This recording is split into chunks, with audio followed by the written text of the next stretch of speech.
Good morning, everyone. How is it going? Today is the day for the exam, and the exam problem will be take-home exam because of this online lecture.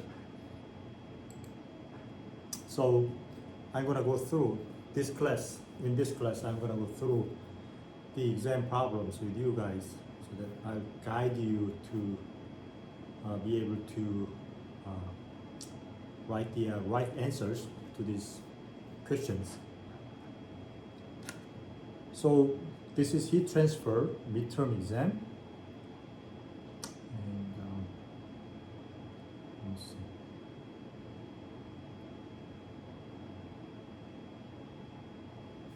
Heat transfer midterm exam, spring 2020. Today is May 7th. And here's an instruction for this exam. This exam is designed for online lecture. All resources are open. You can look at the website, your textbook, your reference, but not the cheating, okay? It is strictly prohibited. Don't discuss with your friends.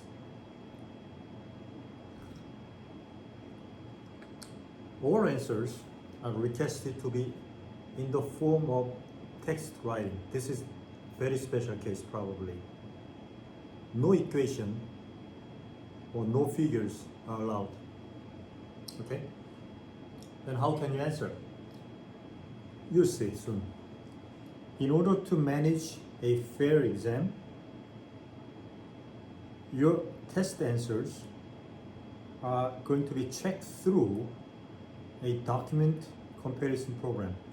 So please allow me to feed through your text in the document checking program. When answering, write your own mathematical solutions first on the papers. Okay, so if you need to derive an equation, for example, please derive it, but on a separate papers. And you don't have to submit this equation. But start typing according to your solutions. Okay? Start typing according to your solutions. Typing. Some of you guys might be good at English grammar, others might not be good. It's okay. There are excellent grammar guide program on the web nowadays. Okay? So please make the best use of it. The grammar guide program. I'll show you how you can do that. And also, the grammar is not going to be graded. This is not an English class. You know that, right? But still, a poor grammar will hinder a communication process with the graders. You know, we are engineers. You guys are engineers. I'm the engineer. And we discuss with each other. We communicate with each other. So the most important aspect of engineer is actually the ability to communicate. So make your communication well guided with good grammar. You have to use, the assistant tool to come up with a good grammar. If you have any question regarding the grammar, you can ask me. You can ask my TAs. Okay. Please finish answers by 11:59 p.m. on May 14. So you're gonna be given a little bit more than a week. And submit through the ETL system. There's an ETL system that takes your answer. And the submission site on the ETL will be closed at exactly at 11:59 seconds on next Thursday. You can ask questions freely, yes, of course. but only through the Kakao group talk, so that everybody can share your questions and everybody can share your answers as well. That's fair, isn't it? Regarding the length, there's no minimum length or maximum limit of your answer. You decide your answer so that you can describe enough of your concept. You can have enough of your communication with me and your graders, your TAs. Everything is under your own control to deliver a fair communication. So with me, let's please go through the questions. There are 10 questions, but the first question is just an example. You don't have to answer the first question, okay? Let's take a look at first question. How did we derive the conduction heat transfer equation in a Cartesian coordinate system? We did that, right? What are the conditions and physical phenomena that we considered? We have to answer it.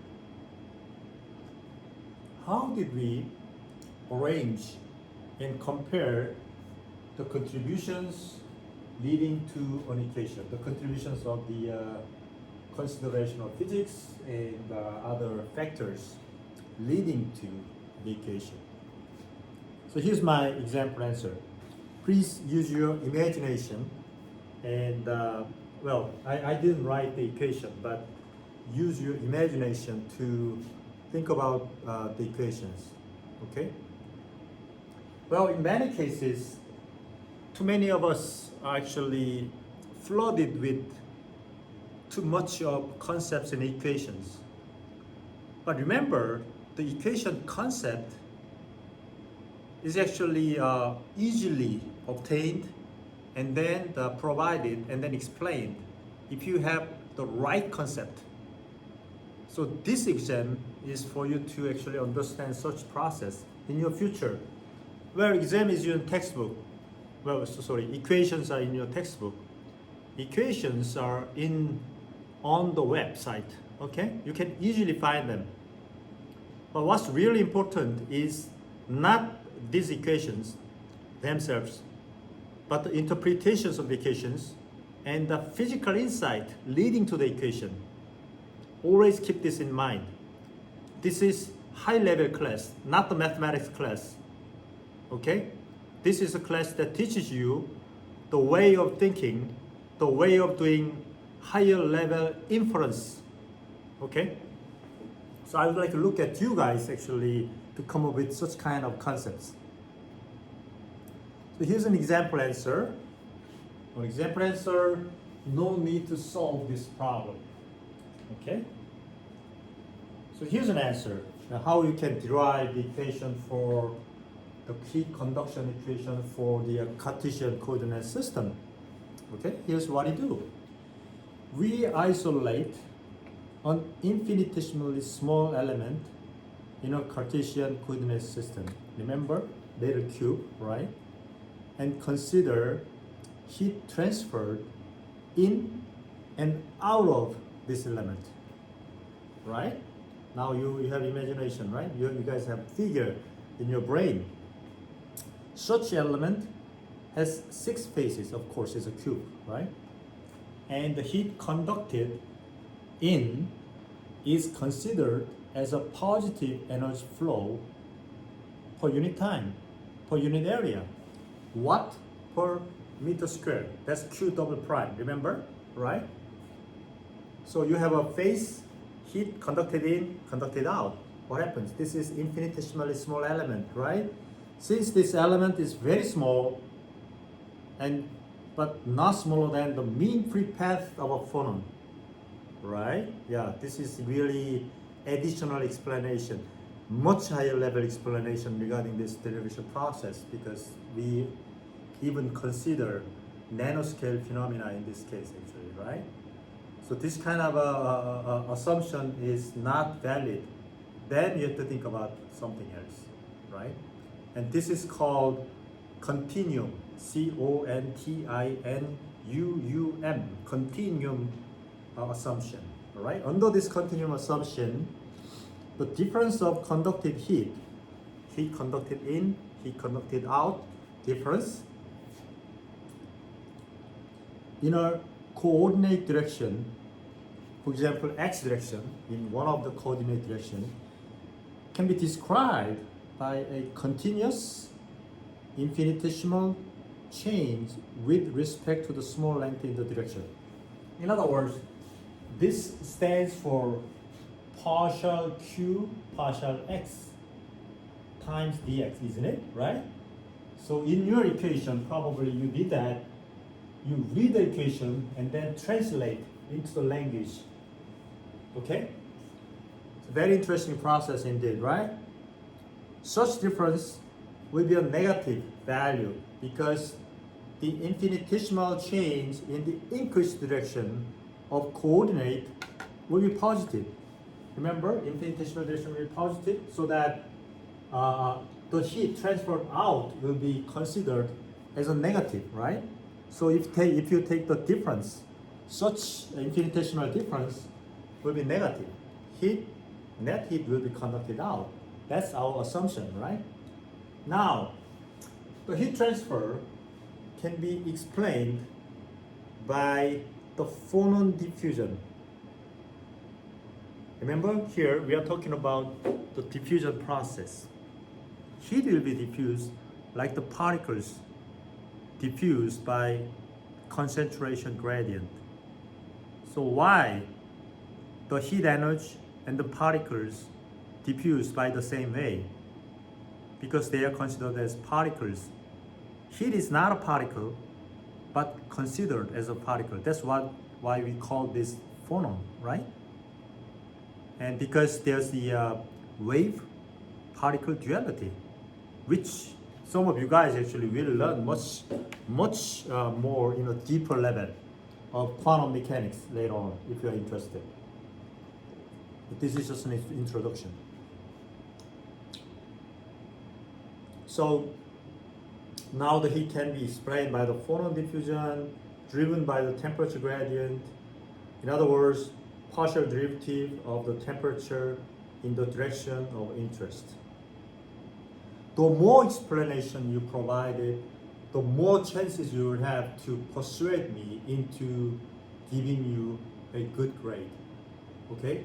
So use full case of your whole imagination, okay, to answer all these things. Whose constant of proportionality is the thermal conduction, of course, coefficient. In particular, this principle is called the Fourier's conduction law. Right? Try to use more words to explain, more concepts to explain your own idea, rather than just simply describing the explanation of the equations, okay? By inserting the Fourier's heat conduction equation, remember, heat conducted driven by the thermal, the temperature gradient, right? You need negative sign on it, the reason that there's a reason for it. We obtain the second order partial differential term of temperature multiplied with the heat conductivity, K, the small length, dx, and the patch of small area, dy, dz, right? Remember, by the infinitesimal dimensions of the other two coordinates. The heat generated in the small volume, dx, dy, dz, small volume, will be the rate of such generation per unit volume, q dot, multiplied by the small volume, dx, dy, dz, expressed by the infinitesimal dimensions of three coordinates. The summation of these four expressions, partial square t, partial x square, partial square t, partial y square, partial square t, partial z square, 3 for each axis, and the heat generation, q dot times dx, dy, dz. On the left-hand side will be equal to the energy variation on the right-hand side per unit time, right? Partial t, right? D, partial t, multiplied by the heat capacity, C, density, rho, and the small volume, dx, dy, dz, right? Of the right-hand side. The expression for the small volume will be cancelled out Luckily enough, dx, dy, dz will all be cancelled out from every term. That is actually the essence of Newton's calculus, right? Finally, we obtain the partial differential equation that represent the balance of heat conduction, heat generation, and energy storage. Okay? So let's check out what if you just submit this answer, what if actually if you want to have a assistant by the grammatical tools. Let me just copy this, okay, let's see, and try the internet. Let me see what kind of tools are there. This tool, I love this tool. This is the Grammarly app, and Grammarly, well, you can check out your grammar in this. Just copy and paste. Okay, that's what I did. Okay, here you just uploaded your grammar, and this automatic, AI engine will indicate every point where you are actually missing, you are doing something wrong with, things like that regarding this grammar. So look, such element, well, there's some flaw with it, some problem with it. Should be an element, right? So I just add up on here, things like this. Since the element is very small, well, you have to remove the comma. That's standard grammar, English grammar. The mean prepath of a phonon. Well, suggestion is photon. There's no word like phonon. Well, there is a word. That's our, own terminology, right? So they don't understand what phonon is actually, right? They think it's photon. It is phonon actually. It's a sound vibration, right? Sound wave. So it's okay. You just ignore this suggestion. With respect to, it's better to use concerning, well, I would use respect to, right? It's more scientific expression. Such difference, such a difference probably, right? Let me see. Add an article, right? So you have to add article A here. So things like that. You just keep going on, then you can come up with pretty nice grammar here. Okay, so please use this tool. If any of you have a hard time writing English, technical writing, please consult either me or my TAs. And we have an excellent postdoc, Indian postdoc, in our lab as well. So you guys can contact them and then just get an assistant. Okay.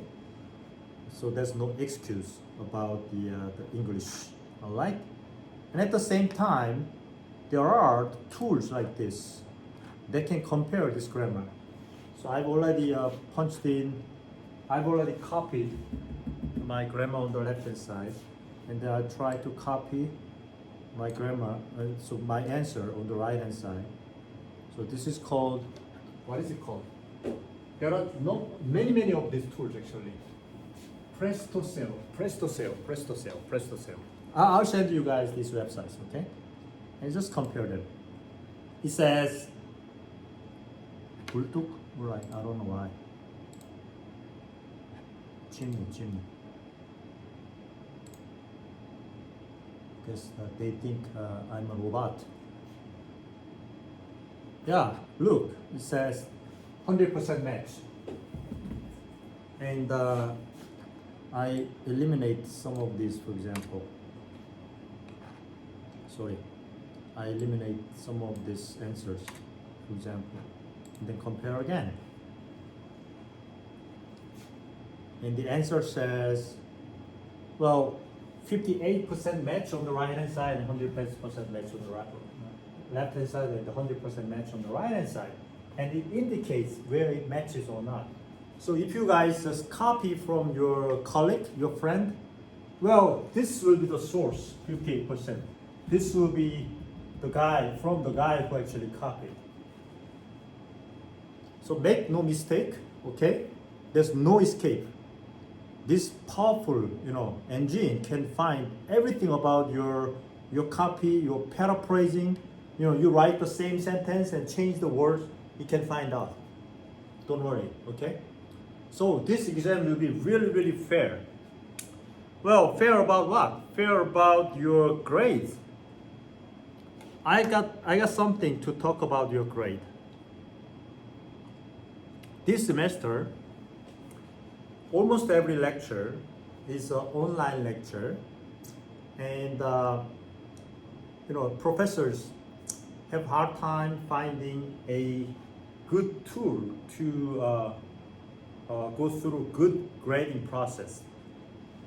So if I'm correct, the school lifted the bar regarding the percentage of certain grade on certain subject. Remember, A grade is limited to 30%, 25%, things like that. That restriction is gone only for this semester.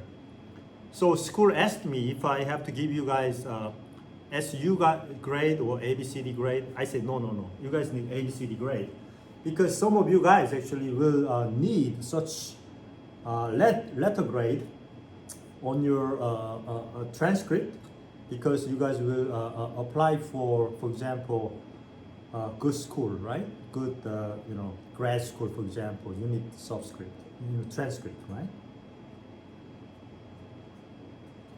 So I decided to give you guys the grade by the absolute criteria. What does that mean? That really means that if I want to give every one of you guys, F, I can give every one of you guys F. If I decide to give every one of you guys A, yes, I can give every one of you guys A. Okay, so from now on, it's the contract between you and me, okay? You guys show me a good understanding of my lecture, good understanding of the use of my lecture for your inference skills through this answer. Okay, you guys focus on typing good answers, describe good amount of your understanding on the topics, right? Do your best, okay? You have more chances to get good grades. So in some sense, you guys are lucky actually. You are not restricted by this A, B, C, D percentage. Okay? Make a full use of it. I'm not compare answer A, answer B. Okay? I'm just read your answer and then give the grade right away. A, B, C, D. Okay? So that's the contract between you and me. Alright? Interesting, right? So from now on, I'm gonna go through these problems one by one and just try to explain, what I really want to listen from you guys. Okay. Second problem: derive the heat conduction equation for a spherical coordinate system. Sphere, ball, right? That will be very fun. Remember, we derive the heat conduction equation for the Cartesian coordinate system, of course. And what is it? The pipe system, the pipe, right? The pineapple system. I forgot the name of it. What is it? The actual coordinate system, right? But this time we are interested in deriving equation for a ball, sphere. What can we do? We can learn from, the Cartesian coordinate system, and then you can learn from the actual coordinate system as well, right? You guys have my note. So first, derive your own equation. Yes, you have to derive it actually on a separate sheet of paper and describe the derivation process via typing. All right, like the one above. What are the similarities and the differences compared with the derivation for the Cartesian coordinate system shown above? It was straightforward for the Cartesian coordinate system, but it's not as straightforward as the above. You might have to think about different geometry, different direction, different angle, right? Azimuth, right? And the pi and the R system, Yeah. What is a rigorous mathematical step needed to precisely guide your solution process? Some variable needs to be inside the derivative sign. Some variable can go outside of derivative sign because you are mixing the partial derivatives. Either way, maybe some of you guys can find good solution on the web. Not a problem. There are videos available everywhere. Just look at the video, just look at the solution. That's good. It's open. But the third thing is, until you guys yourselves solve everything by yourselves without looking at such solution, you have a hard time answering this question probably. Okay? I will see that. I can tell it right away. So try your own solution, and based on your own experience, type it. That give you the best grade. 3. I've explained how we obtain a closed form solution for the example 2.4. What's example 2.4? Where is it? Example 2.4 on page 83 of your textbook. Example 2.4 right here. Remember this kind of example and this kind of graphs, okay? But remember, we used a Dirichlet boundary condition. What is Dirichlet boundary condition? I'm not going to explain it. You guys study it, okay? Instead of convection boundary condition that is in your given problem. Remember, in this particular problem, the boundary condition that's given was convection boundary condition, right? But in my class, I used Dirichlet boundary condition, remember? To make the problem easy, and then to make the problem solvable by your hands. That's what it did, right? Now, use the Neumann condition. What is the Neumann condition? You guys find out from the textbook. Of the constant surface heat, well, it's already given. Constant surface heat flux. To solve the same problem, draw the temperature profile and heat flux similar to the graphs on page 85. Right? Heat flux and the temperature profile as time changes, right? But explain it. Explain the trends for both cases. Well, graph looks like this. Why does it look like that? What's the physical meaning of it? Explain how the mathematical solution of yours match with your physical insight into the problem. Explain why this phenomenon happened, why this kind of graph happened, okay? I'm gonna grade that. Number 4, this is a very interesting problem. A silicon microchip. The thickness of silicon microchip here is 100 microns, very thin. Attached on a PCB, you know PCB? Printed circuit board. Okay? And we made such kind of a needle, sharp needle, like this, sharp needle. Well, thickness is half of a millimeter, which is 500 microns, and inserted into a plant tissue. Look, this is a plant, actually tomato plant, the sweet tomato. And we inserted the sharp needle, and this sharp needle, the cross-section view will look like this. PCB board, silicon chip. Silicon chip will be heated up. Okay, why is it heated up? You'll see.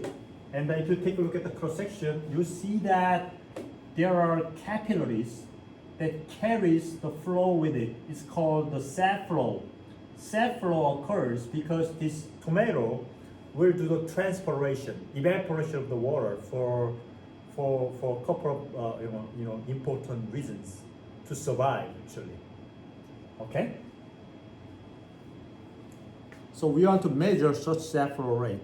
How can we do that? Initially, the temperature of it, so this is a cross section, this cross section, 90 degrees rotated so that water actually goes up. You have to tilt this and the water moves. Okay? And then it carries the heat generated from this silicon chip. Special, very special silicon chip. Again, let me show the needle. It'll look like this.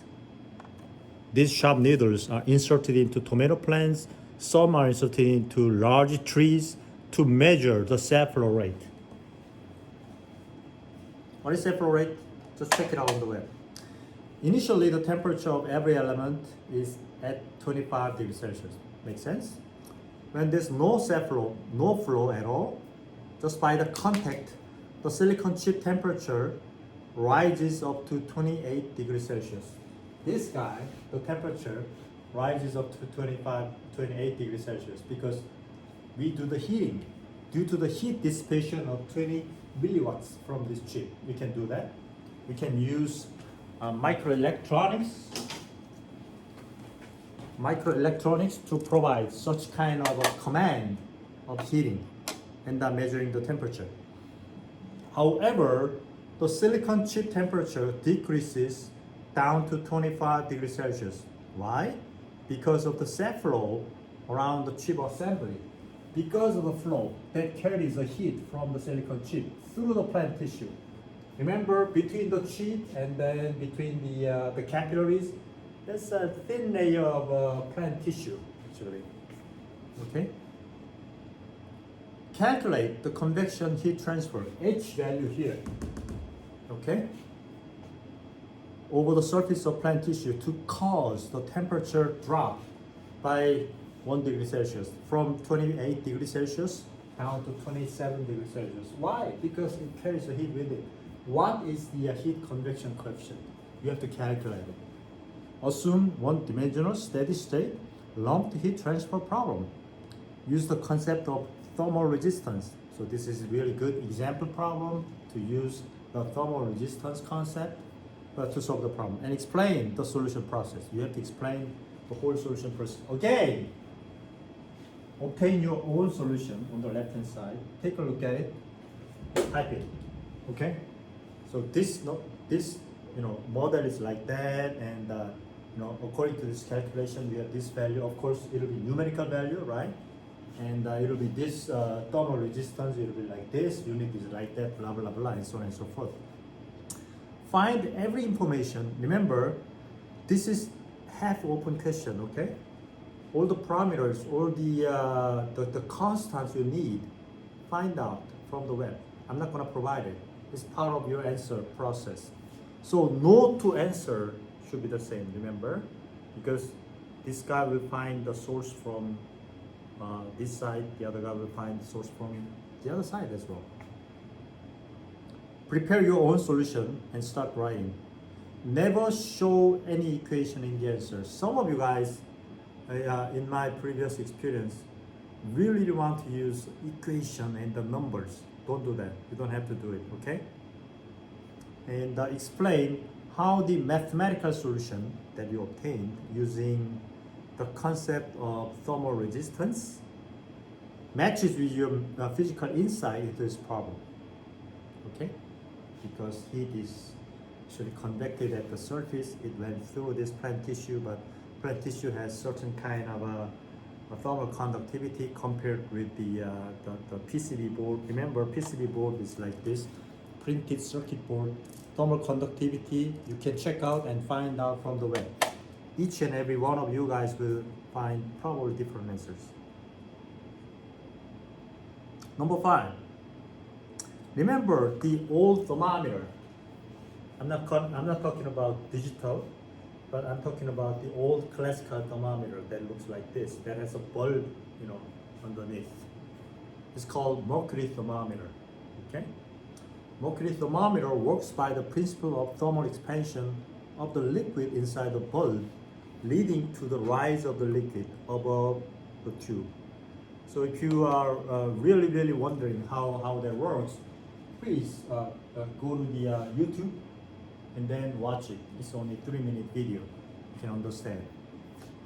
Basically, there's the mercury in the bulb, and as temperature rises, this mercury will expand, and the column inside the tube, mercury column will expand and rise.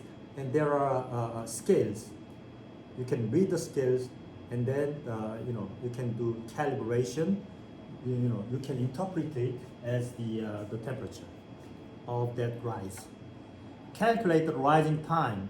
We are wondering how fast, how quickly this rising time occurs.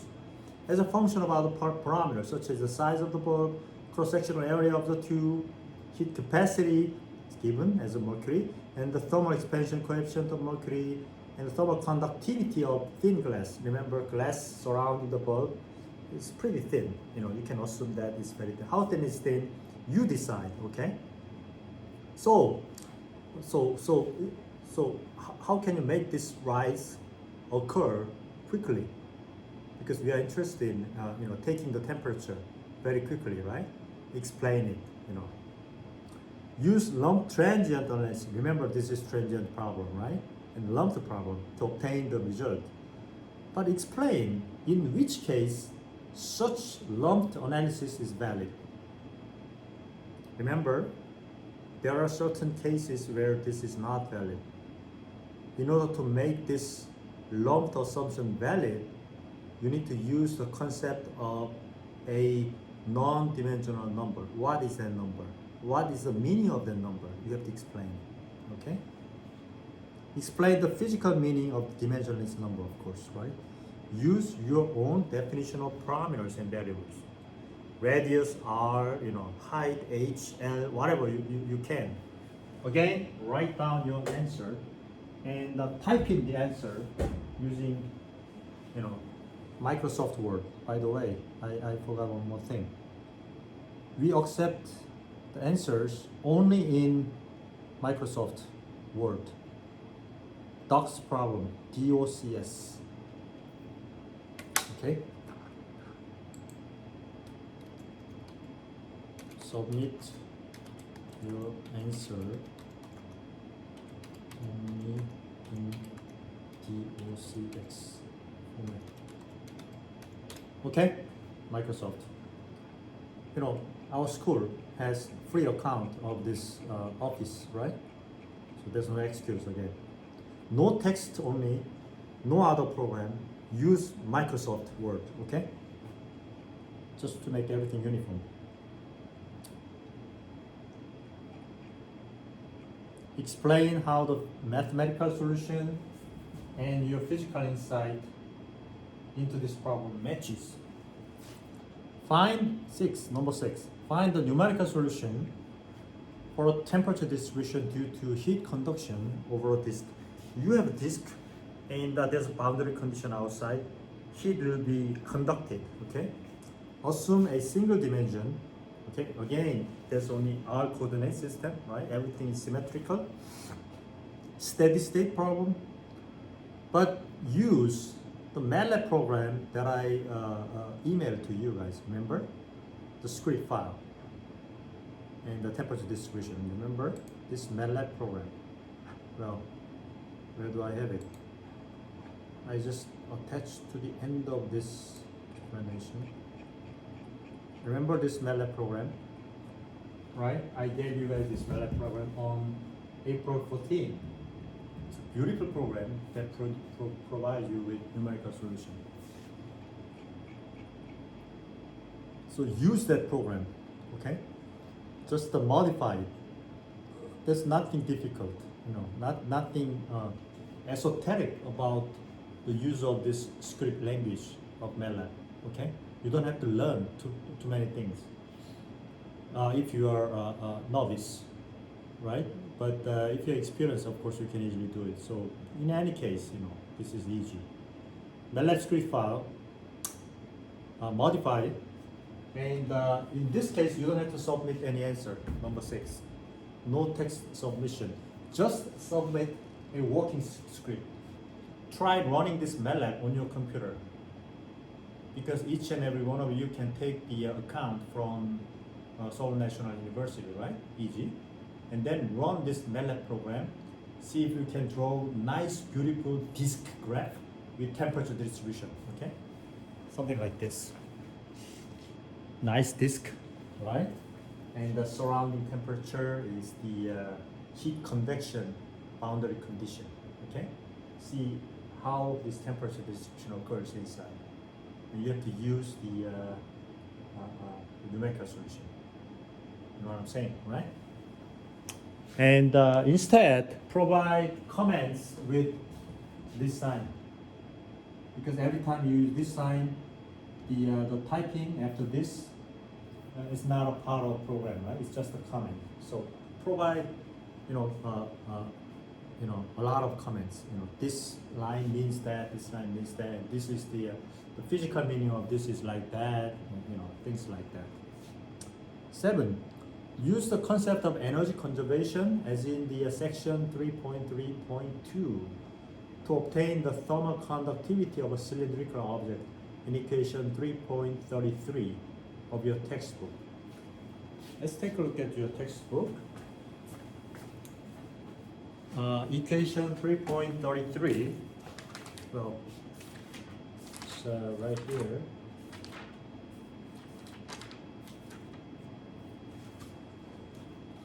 Equation 3.33. How did we get this equation?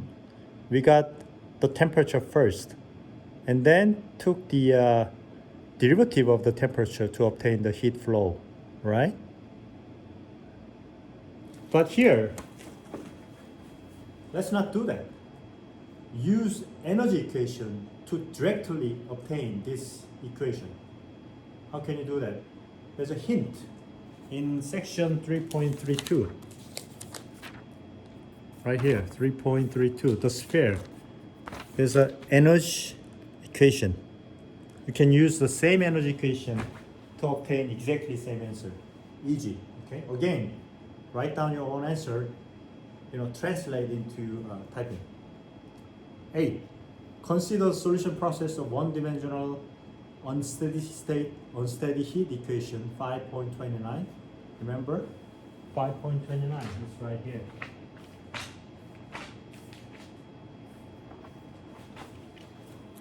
Partial differential equation 5.29. Okay? With a Dirichlet boundary condition. What is a Dirichlet boundary condition? You study that, okay? Our class has already tried the solution process with convection boundary problem. You remember probably. Thus, you only have to consider the different boundary condition. Derive the orthogonality condition with the Dirichlet boundary condition. Okay, not the convection boundary condition. Normally, you just multiply two functions and integrate to obtain zero value. But then here, you don't have to do that, okay? Explain why the orthogonality condition is obtained from the given boundary or the initial conditions, okay? So how can you obtain that? You are given the equation, right? And then boundary conditions. Just multiply, integrate, and do some manipulations. You guys probably remember the manipulations that I did in the class. You have to use that concept. 9. Derive the equation 551c to find the eigenvalues for the radial systems with convection in section 5.61 of your textbook, radial systems. Try our own mathematical solution process, but refer to any available sources in the web or other references. In this radial system, what's important is that you have to use the concept of the Bessel function, right? But here, what I'm asking you to find the condition to obtain the eigenvalues. How can you do that? Okay, you can refer to my previous lecture. You can refer to any other sources from the internet or any other references. But in case you use such references or the website, please refer to it. Please put some comment, below your writing. I refer to this site and blah blah blah. Okay. Number 10, we have obtained the solution to the semi-infinite solid. Remember, semi-infinite solid, right? And condition appearing in the section 5.7. There are 3 cases. Remember, 3 cases. So we got the solution for the first case. Remember, and we use a single variable that represents the combination of 2 variables. How did that happen? What's the meaning of it? In case you don't know anything, how did you arrive at such kind of precious conclusion? Very interesting conclusion. Now, with that in mind, we'll solve this problem, the second problem, okay? Remember, the first and second problem, I'll tell you later on, but they are very, very important in semiconductor industry in terms of the impurity doping. I'll tell you later on. It's a material transfer problem. But anyways, you have to solve this problem. Obtain the solution with a constant heat flux boundary condition, case number 2 in figure 5.7, the figure in the middle. Explain the physical insight appearing in the case number 2 of figure 5.7. Try your own mathematical solution process. Again, write down your own mathematical solution, but refer to any available sources in the web or other references. Okay, you can refer to any other sources, but reference to it, okay? You have to provide the references in such cases again. Never use equation units. Never use equation units. So answer is already there. Case 2 solution is already there, right? On page 287. But how did you get this answer? You have to try it. You have to try your own process. So with this, I would like to finish up the explanation for the exam problems today.